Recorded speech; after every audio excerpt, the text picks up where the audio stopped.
Mr. Happy. On the other side of the world, where the sun shines hotter than here, and where the trees are 100 feet tall, there is a country called Happyland. As you might very well expect, everyone who lives in Happyland is as happy as the day is long. Wherever you go, you see smiling faces all around. It's such a happy place that even the flowers seem to smile in Happyland. All the animals in Happyland are happy as well. If you've never seen a smiling mouse or a happy cat or dog or even a smiling worm, go to Happyland.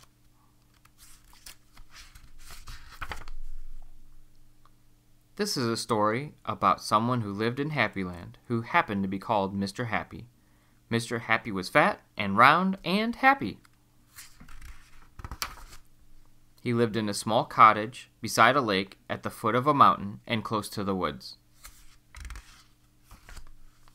One day, while Mr. Happy was walking in those woods near his home, he came across something which was really very exciting. There in the trunk of one of the very tall trees was a door. Not a very large door, but it was certainly a door. A small, narrow, yellow door. Definitely a door. I wonder who lives here, thought Mr. Happy, and he turned the handle of that small, narrow, yellow door. The door wasn't locked, and it swung open quite easily.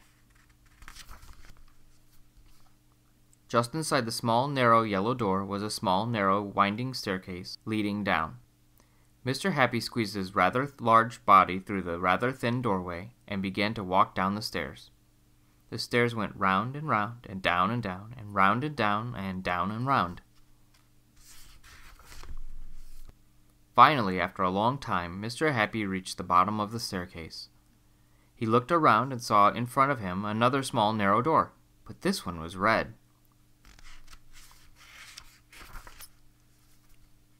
Mr. Happy knocked on the door. "Who's there?" said a voice. It was a sad, squeaky sort of voice. "Who's there?" Mr. Happy slowly pushed open the red door.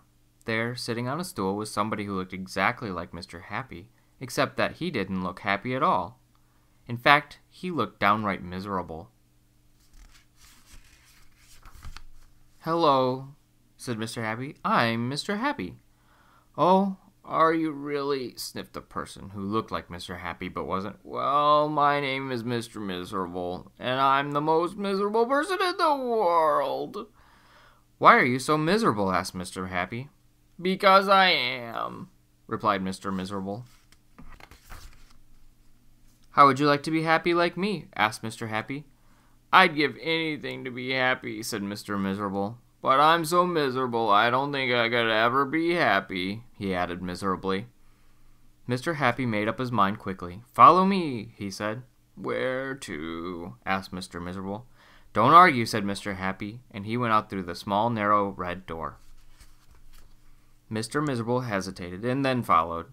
Up and up the winding staircase they went, up and round and round, and up and round and round and up, until they came out into the woods.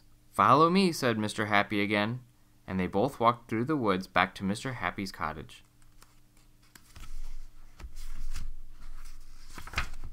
Mr. Miserable stayed in Mr. Happy's cottage for quite a while, and during that time the most remarkable thing happened. Because he was living in Happyland, Mr. Miserable very, very slowly stopped being miserable and started to be happy. His mouth stopped turning down at the corners, and very, very slowly it started turning up at the corners. And eventually Mr. Miserable did something that he'd never done in his whole life. He smiled, and then he chuckled, which turned into a giggle, which became a laugh. A big, booming, hearty, huge, giant, large, enormous laugh. And Mr. Happy was so surprised that he started to laugh as well. And both of them laughed and laughed. They laughed until their sides hurt and their eyes watered. Mr. Miserable and Mr. Happy laughed and laughed and laughed and laughed. They went outside and they still laughed, and because they were laughing so much, everyone who saw them started laughing as well.